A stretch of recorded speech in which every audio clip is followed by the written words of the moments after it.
আসসালামু আলাইকুম। আপনাদের জন্য আজকে সামনে দুইটা জিনিস নিয়ে আসলাম আমি, যেটা বাচ্চাদের জন্য অনেক প্রয়োজনীয় একটা জিনিস। অনেক সময় আমরা বাইরে যখন যাই তখন স্টিলের ফ্লাস্কে যখন পানি থাকে সেগুলো ঠান্ডা হয়ে যায়। আবার দেখা যাচ্ছে বাচ্চার ফিডার নিচ্ছি কিন্তু সেইগুলো দুধটা ঠান্ডা হয়ে যায়। তো এখানে আপনারা যদি মনে করেন যে বাসায় কাপড় থাকে, তাহলে কিন্তু আপনারা বাসার কিছু কাপড় দিয়ে এবং বাজার থেকে একটু ফোম কিনে এনে বাসায় এই জিনিসটা তৈরি করতে পারেন।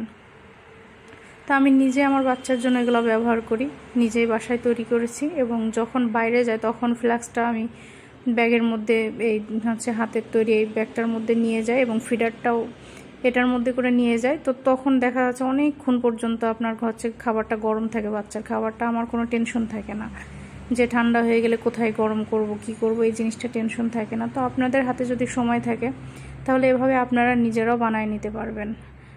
আর আপনারা আমার চ্যানেলটা সাবস্ক্রাইব করবেন।